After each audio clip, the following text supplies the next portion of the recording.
동유럽 여행을 통해 본 과학보다 위대하신 하나님, 이런 제목인데요. 저희가 이번에 참 하나님의 은혜로 또 여행을 잘 마쳤습니다.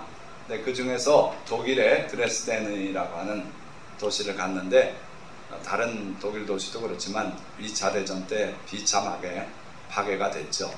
근데 이 드레스덴은 그 유적지들을 복원하면서 전화로 그을리고 타고 했던 그 흔적을 지우지 않고 그대로 재건한 그런 의미가 있는 재건을 했더라고요. 그래서 사진은 뭐 별로 그렇지 못합니다만 아직 사진을 제대로 정리를 못해서 그런데 시커멓게 불에 탄 그런 흔적을 그대로 해가지고 재건을 해서 매우 인상적이었고, 또 라이프치히도 가보니까 또 거기도 역시 그런 모습이 있더라고요. 그래서 동유럽을 여행을 하면서 이번에 저희가 또 새로운 걸 많이 느꼈어요. 그래서 이제 그 내용을 가미해서 오늘 과학보다 위대하신 하나님에 대해서 말씀을 나누고자 합니다. 저희가 처음 도착했던 도시가 오스트리아 잘츠부르크인데, 저는 거기가 독일인 줄 알았어요. 그래서 독일 들어왔다고 딸들한테 문자로 보내고 한참 했는데 알고 봤더니 오스트리아더라고요. 여행 기간 전에 인솔자에게서 문자가 왔는데 그쪽에 일기가 순탄치 않고 갑자기 추워지기도 하고 비도 내리고 막 이런다고 두터운 따뜻한 보온 점퍼하고 뭐 이것저것 준비하라고 긴장을 막 줬어요. 그래서 짐이 무거워졌죠. 겨울옷들을 막 챙겼어야 되니까. 그래가지고 갔는데 또 계속 비가 온다는 거예요. 우산 오늘 준비하고 나서라고. 그런데 놀랍게도 얼굴이 탈 정도로 찬란한 햇살 속에 계속 다녔고, 현지 가이드도 역시 우산 준비하라고 오늘 비 온다고 그랬는데 비가 한 방울도 떨어지지 않고 햇볕 찬란한 가운데 그렇게 제가 믿는 믿음이 여러 가지 있습니다만은 일기를 주관하시는 하나님을 제가 철저히 믿기 때문에 이번에도 또 하나님 일기예보와 무관하게 좋은 날씨 주십시오. 그리고 또 이번에는 주일날 아침에 모여서 우리가 주일 예배까지 거기서 드렸어요. 그래서 이제 하나님께 의탁을 하고 이렇게 다녔는데 참으로 좋은 날씨를 주셨어요. 단 2시간 정도만 비가 내리는 전체 일정에서, 그러면서 그게 또 지나가고 나서 쨍하고 맑아서 아주 좋은 일기 가운데 다녔죠. 여기는 크로아티아 드브로브니크라고 하는 관광상품 소개하는데 빠지지 않고 등장하는 아주 명소예요. 그런데 그 뒤에 높은 산이 있는데 그 산에 올라가서 내려다봐야 이 전경이 나오고 하기 때문에 거길 케이블카를 타거나 또는 버스를 타고 올라갑니다.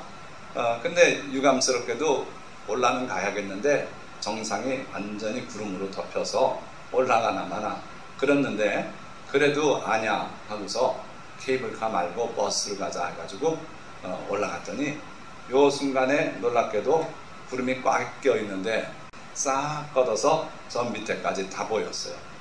케이블카 타고 올라갔던 분들은 그냥 구름 속에 올라갔다 구름 속에 내려왔고요. 저희들은 정말 좋은 장면을 또 볼 수 있었습니다. 이게 이제 플리트비체 국립공원인데 요날 요 순간에 천둥 번개가 치면서 우리나라 여름철 그 소나기 같은 그런 상황 속에 다녔어요. 어퍼 트레일 다닐 동안만 그랬고요. 내려와서 로어 트레일 거길 다닐 때는 해가 짱 나가지고 언제 비가 왔냐는 듯이 그렇게 밝아졌죠. 그래서 참으로 신기했어요. 인솔자도 무슨 얘기를 하냐면 자기가 2주 전에 인솔에서 다니고 귀국해서 바로 또 우리를 인솔에서 또 나오게 됐는데, 그 먼저는 영하로 내려가고 비가 오고 그래서 아주 고생을 하고 그래가지고 우리한테 문자를 그렇게 보낸 거였어요. 근데 우리 갔을 때는 온도가 29도까지도 올라가고 28도 막 이렇게 올라가고, 그래서 이제 그런 전체 과정 중에서 우리 하나님은 살아계신 하나님이시다. 그래서 이번 동유럽 여행 중에서 일기를 주관하시는 하나님, 그것도 또 그냥 하나님이 주관하신다 그럼 우리하고는 관계없는데 우리의 기도를 들으시고 심지어 일기를 변경도 시키시는 그런 하나님이라는 것 배웠고요.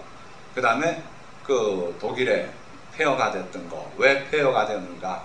하나님의 백성을 600만 넘게 학살했어요. 그렇게 학살하고서 그 나라가 폐허가 되고, 일본도 태양신을 그렇게 조장하고 하다가 원자탄 맞고 그 비참한 처지가 되고 그랬죠. 자, 우리가 이미 21세기를 살고 있는데 20세기에 들어와서 급작스런 과학의 발달이 있었어요. 지식의 급행창이라고 할까? 그래서 여러분들이 아시는 것처럼 알렉산더 플레밍이라고 하는 영국의 이름 없는 의사가 페니실린을 발견하게 된 거예요. 여기 곰팡이가 피었는데, 곰팡이가 피어서 자란 자리 근처에는 세균이 자라질 못해요. 그래서 여기 자란 곰팡이가 뭔가 몰라도 이 세균들을 죽이는 물질을 만들어냈을 것이다. 그렇게 생각을 하게 된 거예요. 자, 그래서 이 곰팡이를 취해가지고 배양을 해서 그 곰팡이가 만드는 그 항균 성분을 분리했는데, 그게 바로 페니실린주예요. 해가지고 인류 최초의 항생제가 발견되는 순간이었죠. 그래서 항생제의 발견 때문에 인류의 수명이 10년, 평균 수명이 10년이 늘었어요. 그 다음에 왓슨하고 크릭이라고 하는 이 두 젊은 학자들이 유전 현상을 지배하는 물질이 뭔가를 확실하게 규명을 했어요. 그 전까지는 단백질에 유전 정보가 있다는 생각들을 했어요. 왜냐하면 가장 복잡한 구조의 생체 분자가 단백질이기 때문에 그 단백질에 정보가 있을 거려니 했는데, 알고 봤더니 아주 단순한 구조의 DNA에 정보가 담겨 있더라 하는 거죠. 그리고 이중나선으로 돼 있고, 자, 그래서 DNA의 자세한 구조라든지 작동하는 원리, 이걸 알게 됨으로써 마음대로 DNA를 조작할 수 있게 됐어요. 그걸 갖다가 우리가 유전자 공학이라고 하는 겁니다. 자, 그래서 20세기에 들어서 과학이 급속도로 발전하면서 인간의 생명, 그 본질까지 다 연구하게 됐고, 자, 이건 또 뭐냐 하면은 사람의 그 피부를 인공 배양액에다 키워요. 그러면 한 애기에게서 떼어낸 그 조그만 생식기 피부가 축구장 2배만한 면적으로 자랍니다. 그러면 그걸 떼서 또 뭐에 쓰냐면 화상환자. 미국서 이런 연구를 처음으로 해가지고 이걸 생산을 했는데, 그런데 소련에, 그 당시 이제 소련일 때 9살 난 소년이 중화상을 입었어요. 몸의 90% 이상이 3도 이상 화상을 입었는데, 그건 죽게 돼 있는 겁니다. 3도 이상의 화상을 30% 이상 입으면 사망할 확률이 90%가 넘게 되는 건데, 그 소년은 90% 이상을 입었으니까 죽게 되는 거죠. 그런데 미국으로 보내가지고 그 애를 미국서 연구하고 있는 이 인공피부, 이걸 이식해줘서 살려내서 소련으로 보내줬어요. 이게 이제 세계적인 사건이 되고, 앞으로는 인간의 장기를 인공 배양을 해서 쓸 수도 있고, 여러 가지 가능성이 열려버린 거죠. 자, 뿐만 아니라 최근에는 인공지능이죠. 이전에 모든 컴퓨터는요, 사람이 프로그램한 범위 안에서만 작동하는 거예요. 인공지능은 그것과는 천지 차이로 다릅니다. 얘는 자기가 스스로 학습을 해요. 우리 인간이 이 기계보다 뛰어난 거는 학습을 할 수 있다는 거죠. 경험을 해서 뜨거운 거 만지면 고통스럽고 하니까 그 다음번엔 뜨거우면 안 만지는 거죠. 이렇게 자꾸 발전해 가죠. 그런데 이 인간이 만든 인공지능은 학습을 해요. 그래서 많은 학습을 하면서 자꾸 자기의 영역을 넓혀나가고 그러죠. 앞으로는 이 AI가 인간보다 더 높은 지위에서 판단을 내리고 이런 세상이 된다는 거죠. 자, 이렇게 되다 보니까 많은 사람들이 하나님 그거 이제 옛날 사람이나 믿는 거고 뭐 이렇게 생각하고 과학을 믿어요. 그리고 그 과학의 한 부분인 의학을 의존하고 있고 그러고 있다는 거예요. 자, 그런데 과연 우리 하나님은 과학보다 못한 하나님인가? 그렇지 않다는 거죠. 단지 어리석은 사람들이 하나님이 없다고 그런 생각을 한다는 거예요. 이건 옛날부터 그랬어요. 과학이 발달하기 전에도 어리석은 사람들은 하나님을 무시하고 하나님이 어디 있냐 그러고 자기 주먹을 믿는다 그러고 이랬죠. 과학이 발달해야만 하나님을 무시하는 게 아니라 원시 시대도 어리석은 자는 마음에 하나님이 없다고 하는 그런 현상이 있다는 거예요. 오늘 우리가 성경 본문으로 봉독한 다니엘 12장 4절 그 앞부분엔 무슨 말씀이 있냐면 그때에 내 민족을 호위하는 큰 군주 미가엘이 일어날 것이요 또 환란이 있으리니 이는 개국 이래로 그때까지 없던 환란일 것이며 우리는 마지막 때에 자꾸 좋아질 걸로 기대합니다. 앞으로는 자율주행 자동차가 나올 것이고 또 전기 자동차가 나와서 공해도 좀 이제 줄을 것이고 자꾸 그렇게 좋아질 걸로 기대하는데 성경 말씀은 그렇지 않다는 거예요. 인류의 마지막에는 큰 환란이 있을 것이다. 내 민족, 즉 이스라엘 민족을 중심으로 볼 때 그 미가엘 천사가 활동할 때가 온다. 이제 마지막 때. 자, 그때 큰 환란이 있을 것이다. 개국 이래 그때까지 없던 환란일 것이다. 이 말씀은 예수님께서도 인용한 그런 의미 있는 말씀인데 마지막 때 큰 환란이 있을 것이다. 그러니 그때는 너희가 도망가는 게 상책이다. 뭘 옷을 가지려고 다시 내려가지도 말고 산으로 도망하라고 예수님이 말씀하신 거죠. 그때에 내 백성 중 책에 기록된 모든 자가 구원을 받을 것이다. 책에 기록된 자래요. 이게 무슨 책이냐면 어린 양의 생명책이에요. 그래서 예수님을 믿고 하나님의 백성으로 인정받은 사람, 그 사람들을 구원하시는 그런 때가 된다 이거예요. 외적으로 보면 큰 환란이고 전쟁이고 마지막 3차 세계대전이 되는데 그때가 바로 구원의 때다. 그러니까 우리가 기대하는 마지막 종말과 큰 전쟁이 같이 일어나게 돼 있어요. 땅의 티끌 가운데서 자는 자 중에서 많은 사람이 깨어나 영생을 받는 자도 있겠고 수치를 당하여 영원히 부끄러움을 당할 자도 있을 것이며 이때 부활이 있게 돼 있어요. 그래서 땅의 티끌 가운데서 자는 자, 즉 죽어서 이미 매장이 되고 해가지고 티끌이 되고 다 몸이 해체가 되고 그런 사람이 깨어 일어나서 영생을 받는 자도 있겠고 수치를 당하여서 영원히 부끄러움을 당할 자도 있을 것이다. 그래가지고 부활은 다 같이 하는데 어떤 사람은 구원을 받아서 영생 가운데 들어가게 되고 어떤 사람들은 심판을 당해서 영원한 부끄러움 가운데 들어가게 될 것이다 이거예요. 그러니까 마지막 때 있는 주요 특징 중에 하나는 큰 환란이고 그 다음에 두 번째는 부활이고 세 번째는 영생을 얻는 자와 부끄러움을 당하는 자로 갈라지는 거예요. 심판이에요. 그러니까 마지막 때 있을 여러 현상들을 상세하게 지금 보여주고 있는 겁니다. 지혜 있는 자는 궁창의 빛과 같이 빛날 것이요 많은 사람을 옳은 대로 돌아오게 한 자는 별과 같이 영원토록 빛나리라. 자, 그 순간에 가면은 갈라지는데 영생을 얻을 자를 얘기했죠. 그런데 그 중에서도 특별히 더 영광을 받게 되는 사람이 있다. 누구냐? 지혜 있는 자. 자, 지혜 있다는 게 과연 뭘까? 여기 반복어법으로 설명을 하고 있어요. 많은 사람을 옳은 대로 돌아오게 한 자. 이 사람이 지혜로운 자다. 그 사람은 별과 같이 영원토록 빛나리라. 또는 궁창의 빛과 같이 빛날 것이요. 궁창의 빛은 하늘에 있는 빛이니까 별이에요, 결국.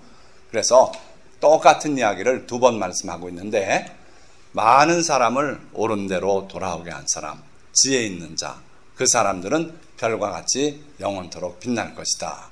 이렇게 말씀하고 있어요. 자, 그러니까 우리가 살면서 많은 의미 있는 일들이 물론 있습니다. 선한 일 하는 거 의미가 있죠. 그런데 가장 중요한 의미 있는 일이 뭔가 보니까 많은 사람을 옳은 대로 돌아오게 하는 일이에요. 전도예요. 그래서 여러분들이 한 영혼이라도 구원하고 많은 영혼들을 구원하게 되면 마지막 날 심판이 있고 부활이 있고 그리고 천국에 가서 영원한 삶을 누릴 때에 별과 같이 영원토록 빛날 것이다. 여러분들이 진정으로 이 세상에 하나님이 주신 삶을 살아가면서 가장 귀하고 남고 할 일이 뭔가? 전도예요. 영혼 구원이에요. 그래서 우리가 이번에도 31명이 움직이면서 거기서 자꾸 전했어요. 그리고 우리 신은식 사모님이 또 자꾸 찔러서 예수 믿으세요. 그래야 천국 가요. 안 그럼 지옥 가요. 그러고 비행기에 오는 손님한테도 그러고 뭐 계속 그래가지고 열심히 했는데 사람들이 뭐 어떻게 받아들일지 모르겠어요. 그러나 전하는 책무는 우리가 해야 돼요. 그들이 듣든지 아니 듣든지 전하라고 주님 말씀하셨기 때문에 그렇습니다.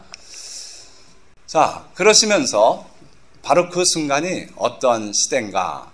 다니엘아, 마지막 때까지 이 말을 간수하고 이 글을 봉함하라. 많은 사람이 빨리 왕래하며 지식이 더하리라. 이 내용을 마지막 때까지 봉함해라.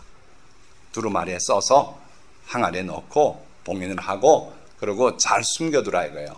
2700년 전에 쓴 글인데 이 글이 바로 어느 때를 위함입니까? 우리 지금 시대를 위함이에요. 왜 그런가 보세요. 마지막 때까지 봉함하라 했는데 그 마지막 때가 어떤 현상이 있겠는가? 많은 사람이 빨리 왕래하며 지식이 더하리라. 저는 어려서부터 이 구절을 발견하고 놀랐어요. 하나님께서 과연 하나님이시구나. 그래서 인류의 발달의 제일 끝을 이렇게 간결하고 명확하게 이렇게 예언하셨다는 걸 발견했어요.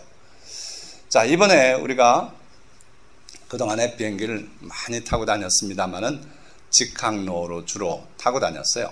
한 번 타면 그냥 목적지에 도착하는 그런 방식으로 탔는데 이번에 이제 갈아타는 비행기를 탔어요. 그래서 이스탄불 가는 터키 항공을 탔는데 사람이 돛대기 시장이에요. 완전히 그냥 앉을 자리가 없어요. 지금 여기 보세요. 이분도 수영까지 길렀는데 어디를 그렇게 빨리 가는지 순간 잡힌 모습이 그래요. 이런 사람들이요 수십 명이 떼를 지어서 다녀요. 몰려다녀요. 그리고 화장실 한번 이분들이 몰려 들어오면 그냥 꽉 차고 난리가 나고, 전 중국 사람만 많은 줄 알았더니 여기 갔더니 이 아랍계통 흰 옷 입은 이 사람들이 또 그렇게 많더라고요. 저는 이전에 많은 사람이 빨리 왕래하게 될 것이다, 이 말씀을 교통수단의 발달로만 생각을 했어요. 이전에는 인간의 교통수단이 말 타고 달리는 게 제일 빠른 거고 바다에서는 돛담배, 바람의 힘으로 가는 게 제일 빠른 거였어요. 그런데 전기기관이 발명이 되면서부터 그 다음에 가솔린 기관이 나오고 하면서 급속도로 교통수단이 발달했죠. 그래가지고 많은 사람들이 빨리 왕래하는 거, 마지막 시대에 나타난 현상이고요. 또 지식이 더하리라. 얼마나 지식이 급팽창하지 않습니까? 옛날에 제가 대학원 생활할 때는 그 케미컬 앱스트랙트라는 게 1년에 요 정도 볼륨뿐이 안 돼요. 종이책으로. 그런데 지금은 뭐 상상을 초월하죠. 그러니까 더 이상 그 책으로 안 보고 컴퓨터를 통해서 정보를 찾아야 되는 그런 시대가 되지 않았습니까?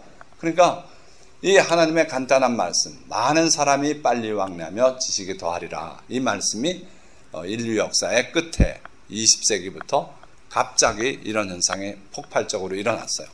여기 빨리 왕래한다, 우리말로는 번역이 그렇게 되어 있지만 또 원어를 보면은 이리저리로 급하게들 다닌다, 그런 의미가 돼요.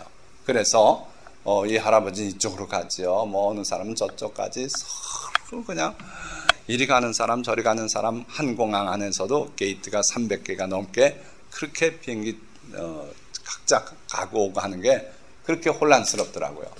이런 현상은 이전에는 없었던 거예요. 그러니까 인류의 마지막에 갑자기 이런 현상이 나타나게 됐죠. 자, 이건 이제 체코 프라하 까를교라고 하는 데죠. 체코 프라하의 야경은 정말 세계적인 3대 야경 중에 하나라고 그럽더라. 야경 보는데도 길거리가 메어졌는데 낮에도 보니까 관광객이 어떻게 이렇게 많은지. 그래서 수많은 세계 국민들이 와서 여기서 와서 저리 가고 하면서 이러고들 있는 거 보니까 정말 옛날에 볼 수 없었던 현상이에요. 세계 도처에서 사람들이 각기 이리 가고 저리 가고 빨리들 왕래하고 그러고 온갖 지식이 급팽창하는 그런 시대 가운데 우리가 살고 있다. 이게 바로 마지막 시대다 이거죠. 자, 그래서 말 타고 달리던 시대가 떼제배 같은 거 달리죠. 그리고 하늘에 한 400~500명 태우고 또는 600명까지 태우고 그리고 대륙을 횡단하고 있죠. 또 그것도 또 느리다고 이제 음속의 20배로 날아갈 수 있는 그런 비행기를 개발하고 있고, 그렇게 되면 이제 여기서 아침 먹고 뉴욕 가서 점심 먹고 이럴 때가 온다는 거예요.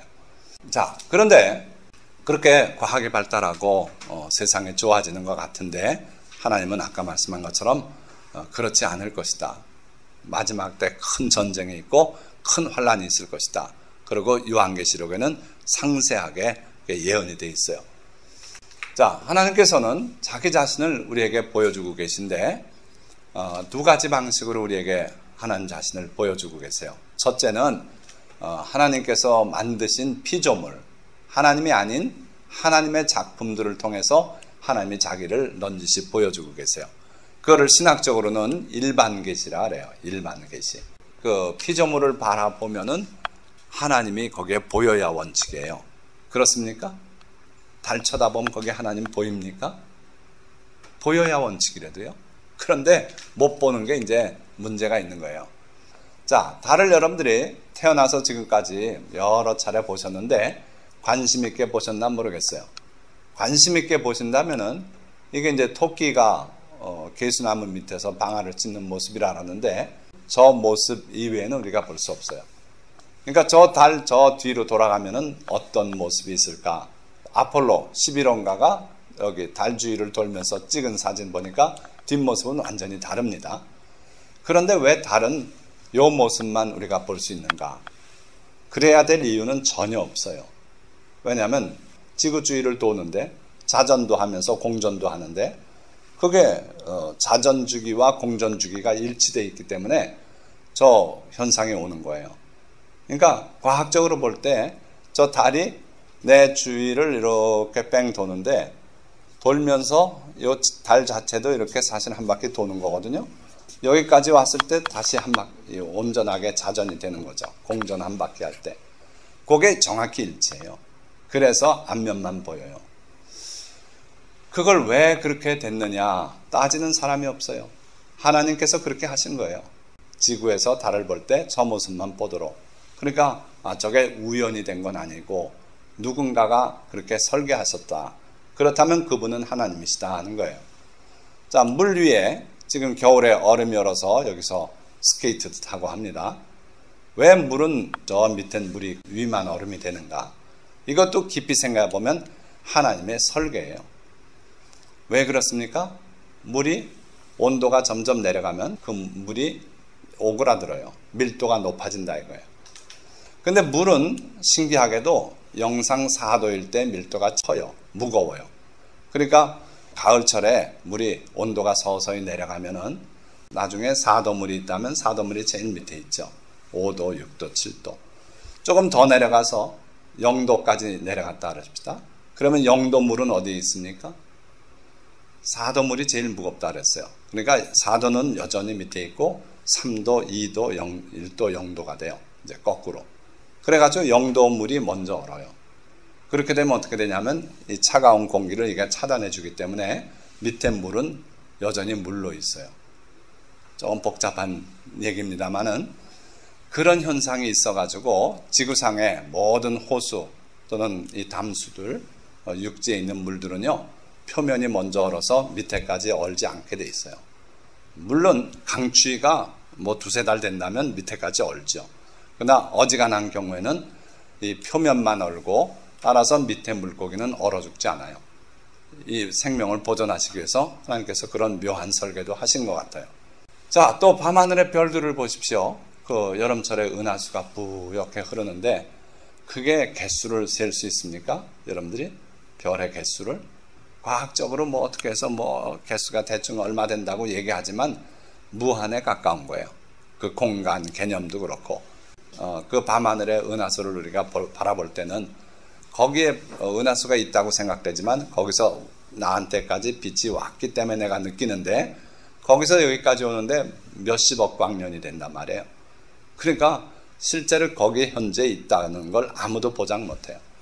그러니까 시간적인 개념도 그렇고 공간적인 개념도 그렇고 밤하늘의 별을 쳐다보면 내가 지극히 작은 자라는 게 느껴지고 하나님은 얼마나 광대하시고 위대하신 분인가를 알게 돼요. 다윗도 그랬죠. 밤하늘의 별을 쳐다보면서 하늘이 하나님의 영광을 선포하고 하늘만 쳐다보면요 하나님의 영광이 저절로 느껴지는 거예요. 그리고 궁창이 하늘 같은 얘기입니다. 그의 손으로 하신 일을 나타내는도다. 날은 날에게 말하고 밤은 밤에게 지식을 전하니. 우리 인간은 답답해서 선악과 따먹은 이후로 영이 죽어서 그걸 못 느끼지만 하나님의 그 위대하신 음성이 이게 전파되고 있다는 거예요. 언어가 없고 말씀도 없으며 들리는 소리도 없으나 그의 소리가 온 땅에 통하고 그의 말씀이 세계 끝까지 이르도다. 그러니까 우리가 타락만 안 했으면, 하늘을 쳐다보고 있으면 하나님의 음성이 거기서 들려오게 돼 있고 하나님의 섭리가 거기서 느껴지게 돼 있고 그게 맞는다는 얘기예요. 그런데 우리가 그렇지를 못해서 하나님의 메시지가 자연을 통해서 우리에게 제대로 전달되지 못하고 있다 하는 거죠.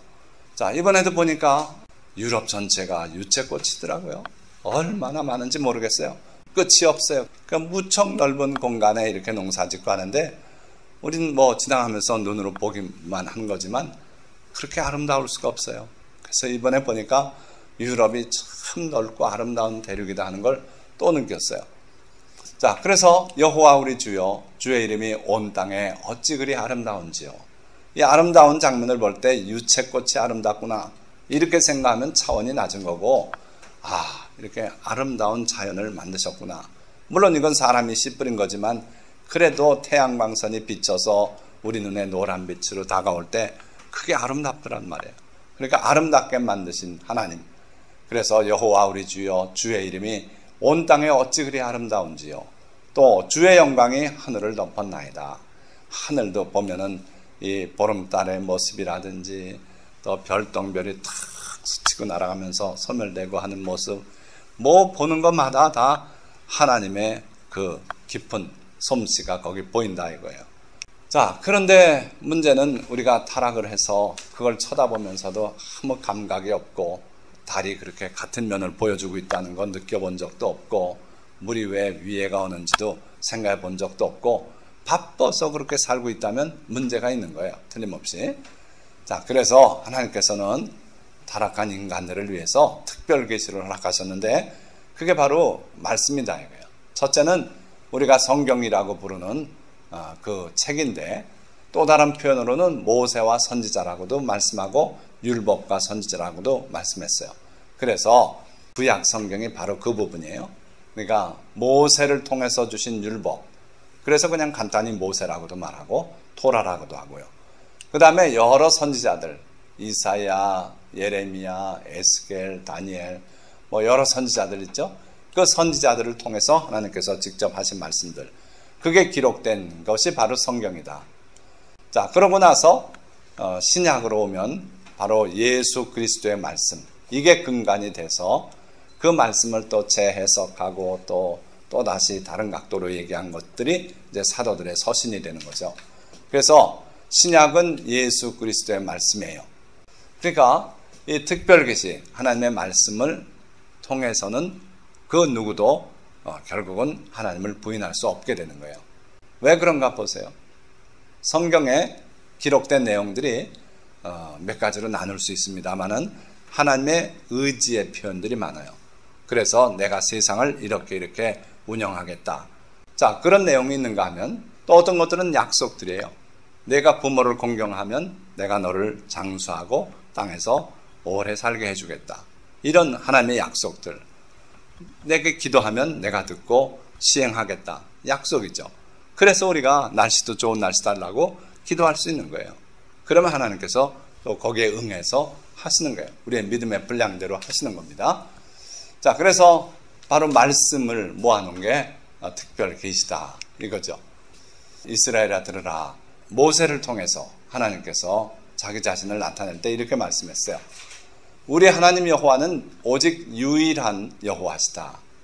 여호와 하나님에는 하나님이 없다는 거예요. 그분만이 하나님이시라는 거예요.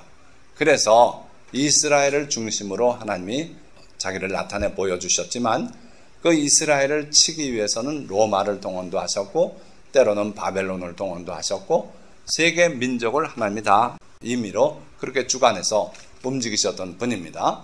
그래서 그분만이 유일한 하나님이시다 하는 거예요. 그러니 너는 마음을 다하고 나뉠 필요가 없다는 거예요. 온 우주에 신이 10개가 있다면 그 10신에게 각각 마음의 10분의 1씩을 드릴 수 있겠죠. 그러나 신은 하나님 한 분뿐이다. 그러니 너는 마음을 다하거라. 그 여호와 하나님만을 위해서 마음을 다하고 뜻도 다하고 힘도 다해서 내 하나님 여호와를 사랑하라. 이게 가장 큰 계명이다 이거예요. 그 근거가 뭐라고요? 하나님 한 분이시니까. 다른 신이 없으니까. 여호와 하나님뿐이 없으니까. 그러니까 너는 마음을 다해라. 쪼개지면 안 된다. 다른 거를 하나님인 것처럼 바라봐서는 안 된다는 거예요. 자, 하나님께서 친히 또 선지자를 통해서 이렇게 말씀해요. 이스라엘의 왕인 여호와, 이스라엘의 구원자인 만군의 여호와가 이같이 말하노라. 나는 처음이요 나는 마지막이라. 나 외에 다른 신이 없느니라. 하나님은 시간의 시작 전부터 계셨고 시간의 마침 이후까지 계신 분이에요. 그래서 그분은 처음이고 마지막이 되시는 분이고, 그리고 그분은 구원자시라 그랬어요. 왕이시라 그랬어요. 우리 하나님은 소외당하고 저 끝에가 울고 계신 그런 신이 아니시다. 그분은 왕이시고 우리의 구원자시다. 그리고 만군의 여호와시다. 이 만군의 여호와라는 말씀은 뭐냐면요, 수많은 천사들의 하나님이시다 그런 거예요. 우리 인간은 그 이후에 창조된 존재입니다. 하나님은 인간을 짓기 전에 먼저 천사, 하늘의 세상부터 만드셨어요. 그래서 그 수많은 천사들의 하나님이신 여호와 하나님, 그리고 이 땅에 이스라엘을 자기 백성으로 택하신 그 하나님, 그리고 우리 삶의 왕이 되시고 보호자가 되시는 그런 하나님, 그분이 시작이고 그분이 마지막이다. 다른 신은 없다. 그렇게 말씀했어요. 자, 날씨도 주장하시는 하나님이라 그랬어요. 그래서 저희가 이번에 그래서 그걸 톡톡히 또 은혜를 체험했어요. 여러분들도 그런 믿음이 있으시길 바랍니다. 그래서 우리가 믿고 구하면은 하나님께서 역사하셔요. 여기는 소나기가 내려도 여기는 안 내리게도 하시는 그런 하나님이시기 때문에 그래요. 자, 그리고 그 하나님은 살아계신 하나님이시고 역사의 주관자가 되신다. 2000년 전에 이스라엘이 멸망했죠. 왜 멸망했습니까? 로마에 항거하다가 멸망하고, 그냥 멸망한 게 아니라 유대 종족은 아예 예루살렘 근처에 오지도 못하게 그렇게 명령을 내렸고, 이 지역의 이름도 바꿨어요. 원래 로마 시대 때는 여기가 주디아입니다. 주디아, 우리말로 유대죠. 그런데 쫓아내고서는 이름을 공식적으로 바꿨어요. 뭐라고 바꿨었냐면 팔레스티나 해가지고, 우리가 요즘 자꾸 팔레스틴 뭐 이렇게 부르는데, 팔레스타인, 그게 로마가 이스라엘을 멸망시키고서 취한 하나의 처벌이에요.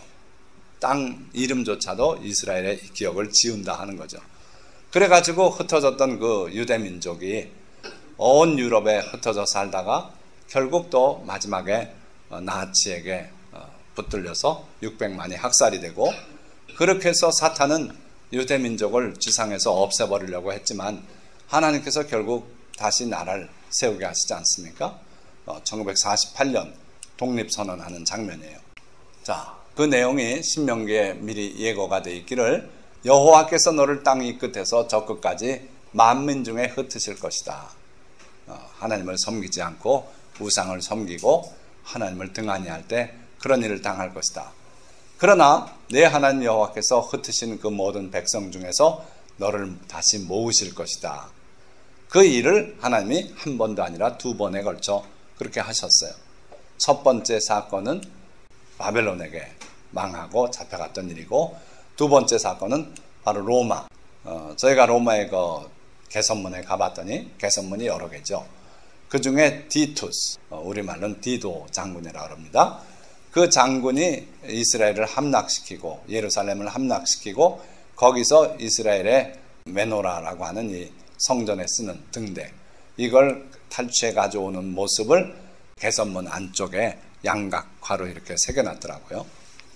자, 그러니까 이게 예루살렘의 멸망, 이스라엘의 멸망 모습이고, 그래서 온 세계로 흩어졌고, 그리고 마지막에 20세기에 하나님께서 또 이들을 세계 각국에서 모아서 그 옛 땅에 나라를 다시 세우게 하셨어요. 자, 이런 역사가 인류의 다른 민족에게선 볼 수 없다는 거예요. 두 번을 어떻게 그렇게 합니까? 한 번도 그런 일이 없는데 집시족이 지금 온 유럽에 뜨내기처럼 돌아다니는데 그 사람들을 모아서 유럽에 어디 나라 세워준다 되겠습니까? 안 된다 이거예요. 그런데 하나님께서 이스라엘 민족에겐 그 약속대로 두 번을 그렇게 하셨어요. 자, 그때에 사람들이 너희를 환란에 넘겨 죽였으며 너희를 죽이리니 너희가 내 이름 때문에 모든 민족에게 미움을 받으리라. 이것이 그리스도인들의 환란을 의미하기도 합니다마는 또 유대 민족의 환란을 말씀하기도 해요. 그래서 예수님께서 이스라엘 민족이 유대 민족이 예수 그리스도의 이름 때문에 온 세계 만방에 미움을 받게 되는 일이 있을 것이다. 예언하신 대로 이들이 유대인의 노란별을 달고 그렇게 해서 나는 유대인입니다 하는 표식을 달고 다녀야 됐고 어느 날 불러서 잡아서 수용소로 몰아서 넣고 그리고 가스실에 목숨이 날아가고 그렇게 됐던 거죠. 안네 프랭크의 그 일기를 보면 그 숨어 살면서 잡히기 전까지 썼던 그 내용이 눈물 없이 읽을 수 없는 그런 내용들이죠. 하나님께서 그 이스라엘 백성을 다시 모을 때 상황을 이렇게 말씀하고 있어요. 내 백성들아, 내가 너희의 무덤을 열고 너희로 거기에서 나오게 하고 이스라엘 땅으로 들어가게 하리라. 회복될 때 상황이 어떠할지를 분명히 말씀하고 있어요. 무덤을 열고 거기서 나오는 양상이 될 것이다. 그러니까 완전히 이스라엘의 죽음 속에서 다시 살아나는 그런 모습이 될 거다 이거야. 내 백성들아, 내가 너희 무덤을 열고 너희로 거기에서 나오게 한즉 너희는 내가 여호와인 줄 알리라. 오랜 세월 전부터 조상 때부터 내가 여호와다 여호와다 하고 그리고 애굽에서 그들을 구출해내고 많은 얘기를 들었지만 너희가 다시 한번 내가 그 하나님인 줄을 알게 될 것이다. 그래서 수많은 유대인들이 가스실에 희생이 되고 그러고 살아남은 사람들이 거기서 석방이 되고 그리고 되돌아오고 그렇게 해서 과연 그들의 하나님, 우리가 믿는 그 예수 그리스도의 아버지 하나님, 그분만이 참 하나님이다 하는 것을 이제 알게 될 것이다 이거예요. 자, 그래서 48년 우리나라와 같은 해예요. 5월 14일 3달 앞서서 독립선언했고 독립선언하는 거를 주변에 아랍 사람들이 용인하지 않았어요.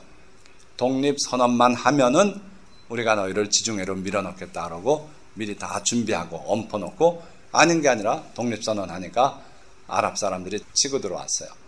그렇게 해서 3차례에 걸쳐서 결국 하나님께서 이스라엘을 보호해서 나라가 굳건히 서갔고 오히려 13대 1의 전쟁에서 이스라엘이 승리하고 영토를 넓혀가고 그랬죠. 그 중에 대표적인 전쟁이 6.1 전쟁. 6.1 전쟁을 해서 6일 동안에 그 아랍 주변의 열강을 다 굴복시키고 그리고 승리하지 않았습니까? 이게 예루살렘을 회복하는 그 역사적인 장면이에요. 하나님께서 그들 조상들에게 주신 3,000년 넘는 고도를 다시 회복을 하고 그렇게 했죠. 자, 우리가 이번에 이제 동부 유럽을 다니면서 아까도 말씀드렸습니다마는 살아계신 심판자 하나님을 또 생각하게 됐어요. 그래서 그 독일이 그렇게 철두철미하고 뛰어난 민족이라 그러고 실제로 그 이성적인 판단이며 과학적인 능력이며 대단히 뛰어난 민족이더라고요. 서부 유럽 다 돌아보고 이번에 동부 유럽 다 돌아보고 결국 독일 가서 답을 얻었어요. 야, 이 민족 이거 잘못하면 큰일 낼 민족이다. 언젠가 또다시 큰일을 낼 수도 있겠다 하는 그런 생각은 들어요.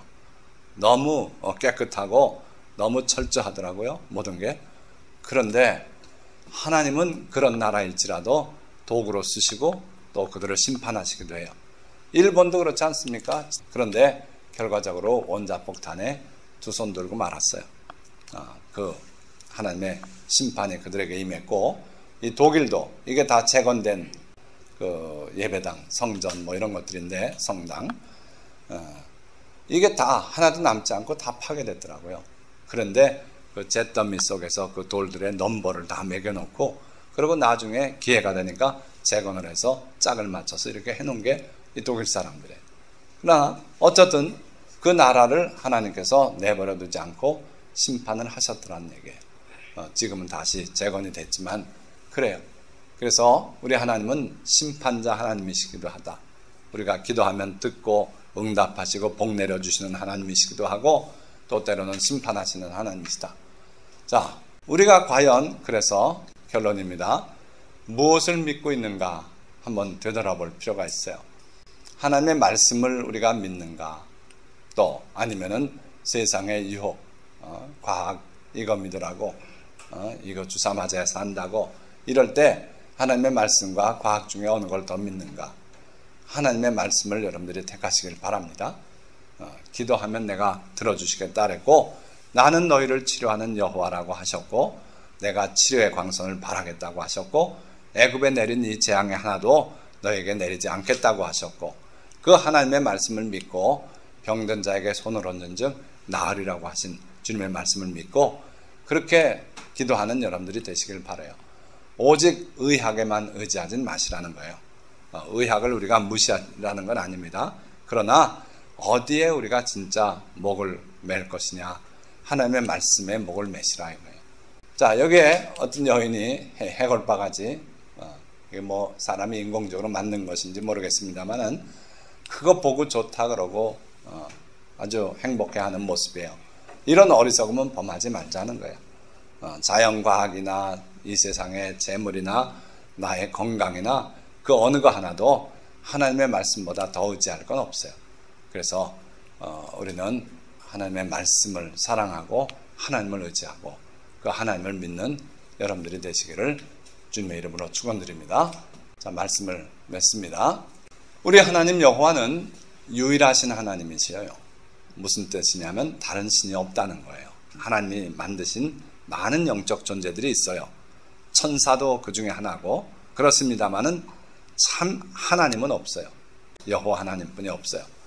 그 하나님은 자기가 어떠한 분이신지를 그가 만드신 피조물을 통해서 우리에게 보여주고 계세요. 하늘의 별을 보니 무한하신 하나님이구나. 영원하신 하나님이겠다. 저게 30억 년이나 돼서 빛이 우리에게 왔다면 우리의 짧은 생애에 비해서 하나님은 무한하신 처음과 마지막이 되시는 하나님이시다. 그 피조물을 통해서 우리에게 보여주고 계시다 이거예요. 자, 유감스럽게도 인간은 마음이 어두워져서 피조물을 통해서 하나님을 발견하지는 못하고 있어요. 누구나 하늘의 별을 보고 야, 영원하신 하나님에 비해서 나는 찰나뿐이 못 사는구나. 그 생각을 하고 하나님께 돌아갈 생각을 해야 되는데 그렇지 못하다 이거예요. 그래서 하나님은 우리에게 알아들을 수 있게 인간의 언어로 해서 하나님 자신을 계시해 주셨어요. 그게 바로 특별 계시고 말씀이에요. 그래서 하나님의 직접 하신 말씀들, 선지자들을 통해서 하신 말씀, 또 모세를 통해서 주신 율법의 말씀들이 다 특별 계시고 마지막 때 예수 그리스도 하나님의 아들을 보내셔서 그분의 가르침으로 우리에게 하나님이 어떤 분이신지를 잘 알려주셨다는 거예요. 하나님은 성경의 모든 약속과 예언들을 성실히 성취하심으로써 자기가 유일한 하나님이심을 입증하고 계세요. 하나님께서 내가 이렇게 하겠다고 말씀하시고 그걸 이행 안 하신다면 그분은 하나님도 아니고 믿을 수 있는 분도 아니에요. 그러나 우리 하나님은 모든 약속, 예언들 다 성실하게 성취하세요. 예수님이 오신 이유도 뭐라 그랬습니까? 내가 율법이나 선지자를 폐하려 온 게 아니고 성취하러 왔다 그랬어요. 성취하러. 하나님이 예언하신 모든 내용을 다 이루기 위해서 오셨다는 거예요. 우리 하나님은 모든 걸 약속하시고 그 다음에 성취하시는 하나님이에요. 그래서 우리가 기도하면 들어주겠다고 하시는 하나님은 기도하면 들어주시더라는 거예요. 그래서 여러분들이 하나님의 말씀들을 많이 읽고 발견해서 하나님의 약속을 그 중에서 내 것으로 찾고 그리고 그걸 주장하시고 그래서 하나님의 축복을 받아 누리시기를 주님의 이름으로 축원드립니다. 우리는 과학이나 그 무엇보다 하나님을 믿어야 돼요. 그리고 그를 사랑하며 그의 말씀을 순종해야 돼요. 내게 좋은 것만 취하고 불필요하다고 생각하는 거 버려가지는 안 되고 하나님의 모든 말씀들 그거를 듣고 순종할 줄 알아야 돼요. 이것이 구원의 길이기 때문입니다. 기도하겠습니다.